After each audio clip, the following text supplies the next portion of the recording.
¿Cómo saber la voluntad de Dios? Es el tema que hoy tenemos. Y vamos a tomar unos versículos bíblicos para iniciar. Primero vamos a leer Salmo 48, donde habla así. Primero leemos en nombre del Padre, del Hijo y del Espíritu Santo. Dice así: el hacer tu voluntad, Dios mío, me ha agradado, y tu ley está en medio de mi corazón. Salmo 48. Enséñame a hacer tu voluntad, porque tú eres mi Dios.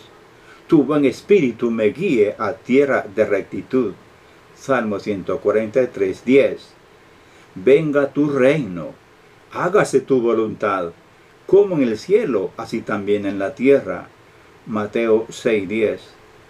Otra vez fue y oró por segunda vez, diciendo: Padre mío, si no puede pasar de mí esta copa sin que yo la beba, hágase tu voluntad. Mateo 26, 42.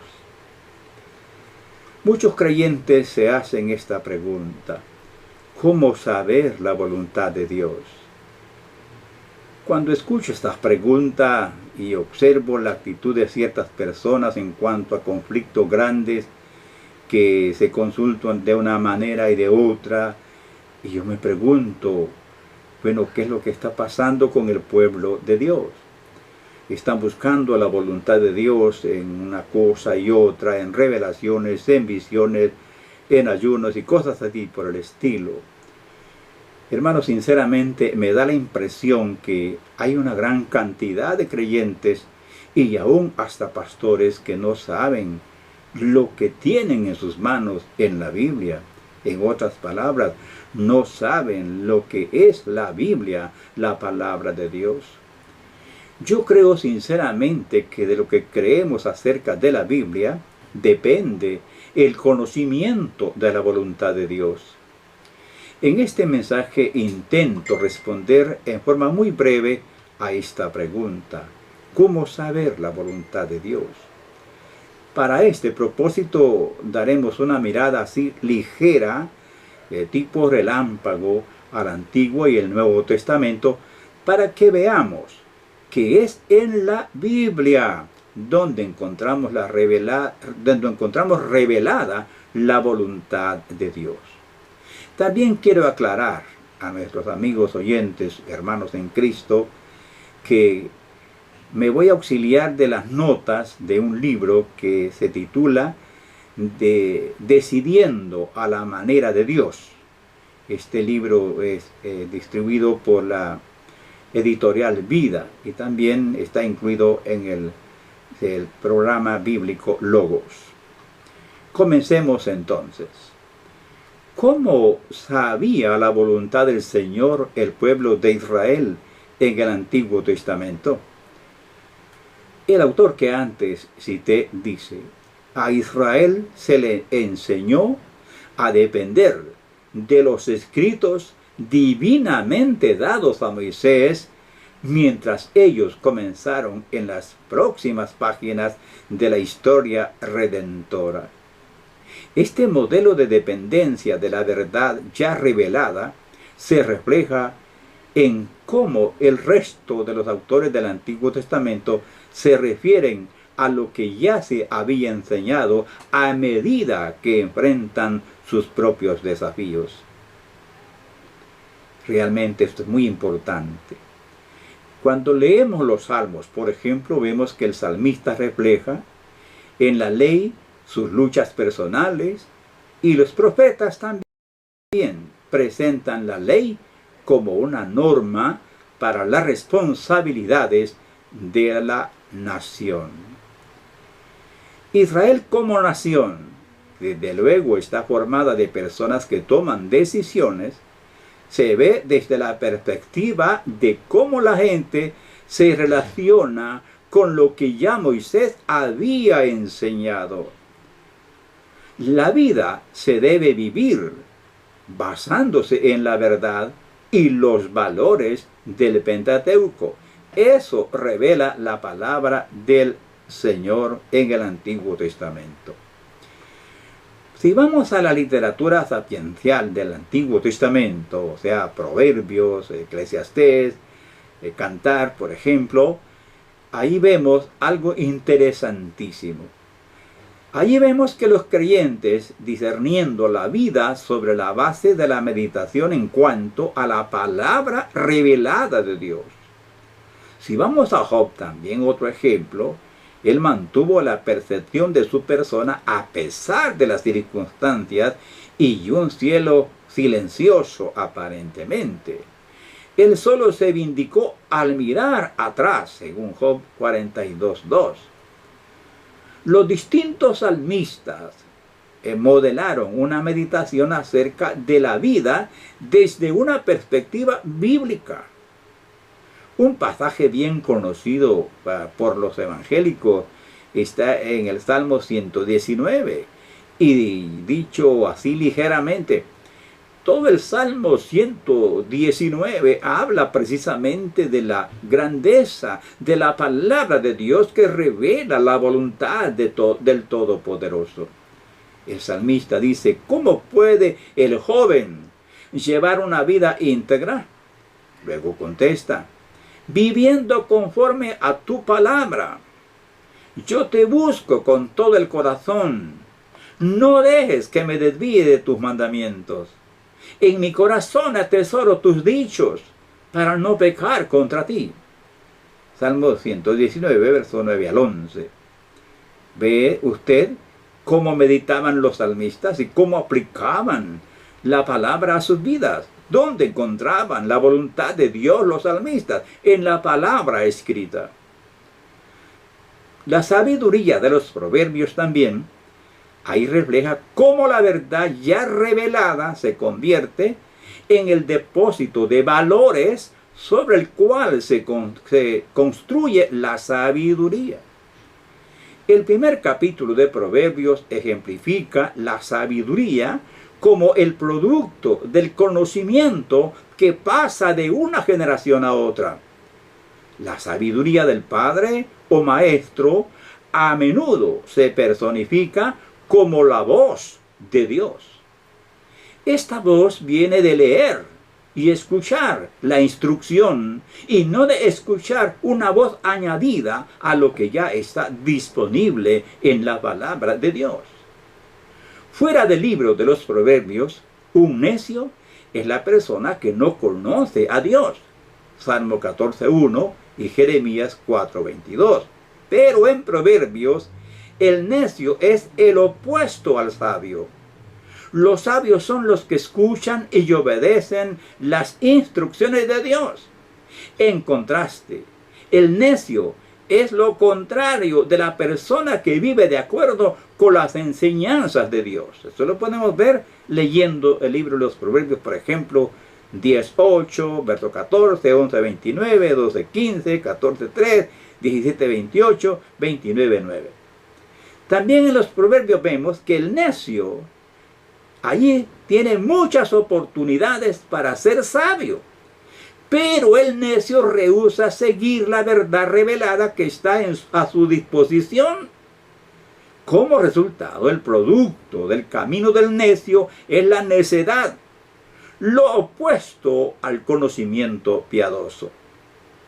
De manera entonces que todo el sistema de conocer a Dios y hacer su voluntad en el Antiguo Testamento dependía del conocimiento establecido en la enseñanza divina y de cómo ésta se aplicaba a las cuestiones de la vida. Los profetas de Dios, por ejemplo, evaluaron la vida de Israel de acuerdo con las normas de la palabra de Dios, especialmente el Pentateuco. ¿Y qué pasó? La hallaron deficiente. Aunque los profetas a veces comunicaron nuevas verdades, a menudo eran los instrumentos de Dios para señalar cómo la nación cumplía con la verdad y las normas ya reveladas en las Santas Escrituras. Por eso es que Isaías dice estas palabras: aténganse a la ley y al testimonio. Para quienes no se atengan a esto, no habrá un amanecer. Escuche esto. Para las personas que no se atengan a la Escritura, nunca les va a amanecer y van a permanecer en la oscuridad espiritual. Isaías deja claro que el registro por escrito de la voluntad de Dios es la manera normal para buscar conocimiento acerca de Dios. No importa cuán impresionantes les parecieran a Israel los otros procedimientos de conocimiento, ellos necesitaban conocer las Escrituras. Esto se parece a la parábola de Jesús acerca del hombre rico y Lázaro. En Lucas 16, él dijo que los informes escritos de Moisés y los profetas tienen más valor que un mensajero que vuelva de la muerte. Escuche esto, extraordinario, ¿no?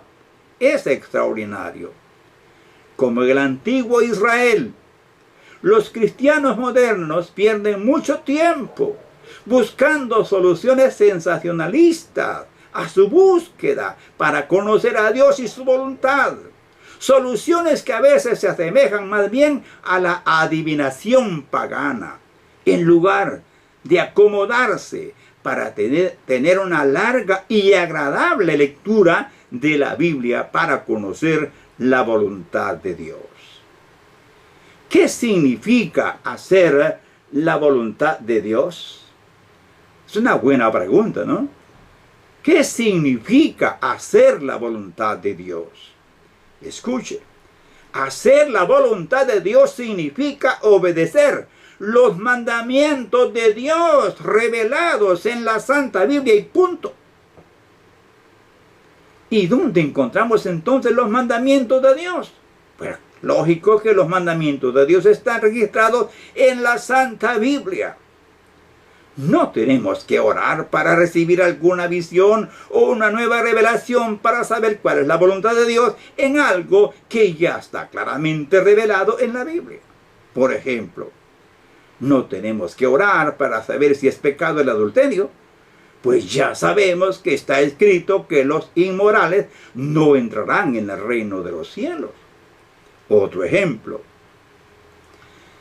si un pastor es adúltero, ladrón, borracho, codicioso, tramposo, etc., hay que hacer un ayuno y oración para saber la voluntad de Dios acerca de la actitud de dicho individuo.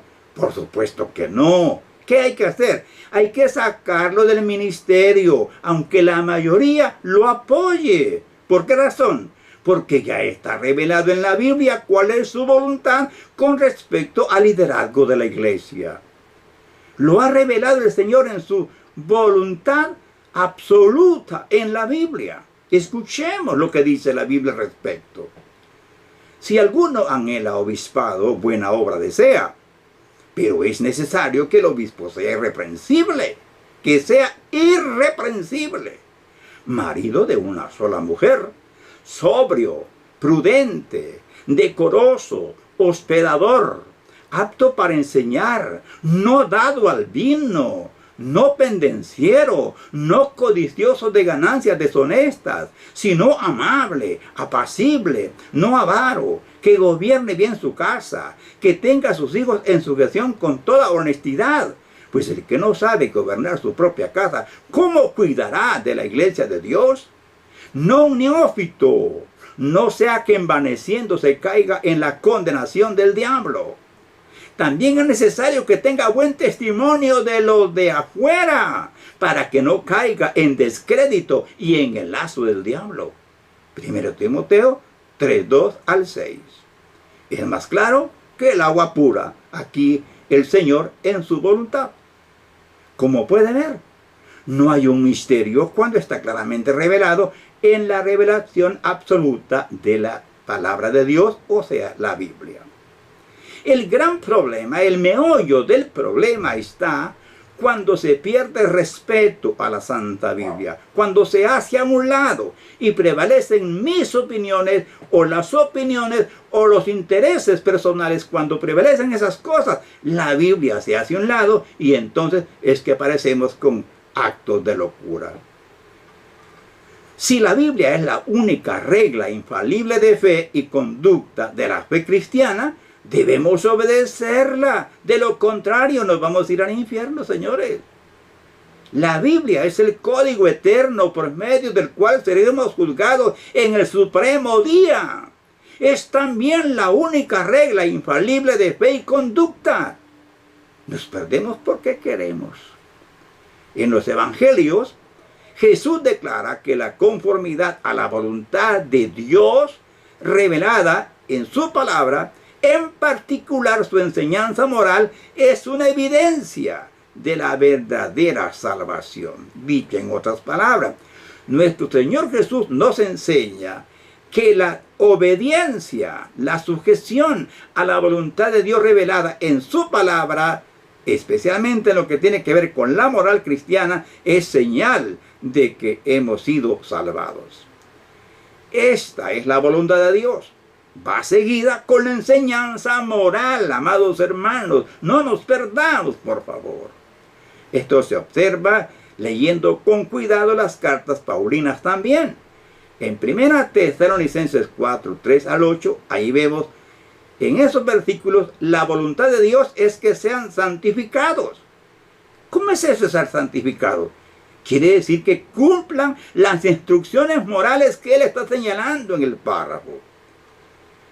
1 Tesalonicenses 5, 18 concluye una serie de exhortaciones con: porque esta es la voluntad de Dios para ustedes en Cristo Jesús.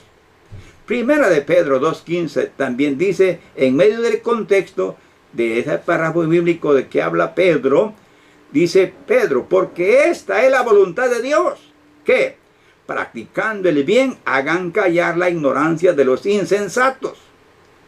En estas clases de contexto, el contexto de la voluntad de Dios es la enseñanza en los mismos textos bíblicos. No hay lugar para inventos raros. Contrario, como dice el escritor, cito al escritor antes mencionado, contrario al común estereotipo acerca de la voluntad de Dios.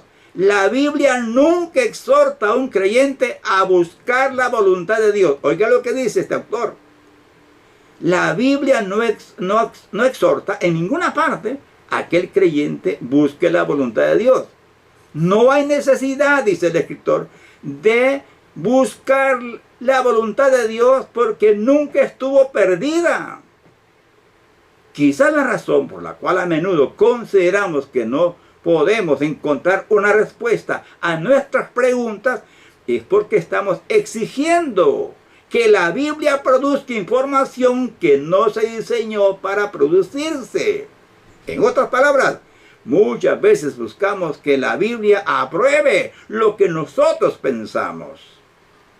Hacer la voluntad de Dios no es la búsqueda de una información no revelada con el fin de tomar una decisión.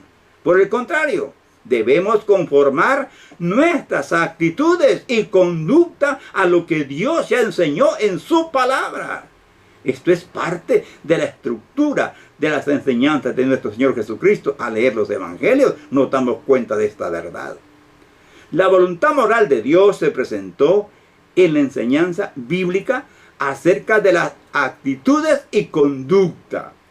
Se dan los mandamientos y exhortaciones acerca de vivir, y entonces los creyentes son responsables de transformar sus vidas en conformidad con las enseñanzas de Dios en la Biblia. Estar de acuerdo con esta enseñanza se convierte en el criterio para evaluar la salvación y espiritualidad de uno. El Nuevo Testamento no presenta un modelo de búsqueda de la voluntad de Dios para tomar decisiones. Por el contrario, el patrón es responder a la enseñanza bíblica y usar esa enseñanza para ordenar nuestras vidas conforme a lo revelado por Dios en la Biblia. En conclusión, para saber cuál es la voluntad de Dios, hay que estudiar la Santa Biblia. La voluntad de Dios está registrada en la Biblia, la palabra de Dios.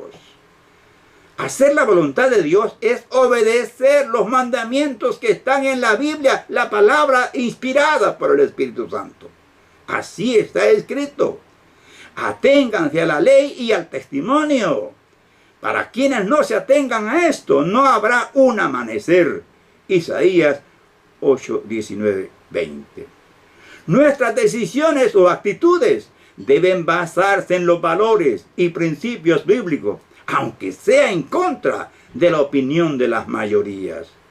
En los asuntos de la fe cristiana nunca se basa en la opinión de las mayorías. No se nos debe olvidar que las mayorías estuvieron a favor de la muerte de los profetas de Dios y sus apóstoles y aún del mismo Hijo de Dios. Volvamos a la Biblia y el velo será quitado. Allí está la voluntad de Dios. Padre, gracias. Muchas gracias por tu palabra. Como dijo tu siervo el salmista, inclina nuestros corazones hacia tu palabra. Oh Señor, haz que nuestro corazón no se desvíe de tus mandamientos. Señor, gracias por esta oportunidad que me dio. Les ruego su bendición para todos los que oigan esta palabra. Ruego que bendiga también sus familias y ruego por un despertar real y glorioso en cada uno de nosotros. En el nombre de nuestro Señor Jesucristo. Amén. Dios nos bendiga, amados hermanos, y la paz de Jesús gobierne sus corazones. Hasta la próxima.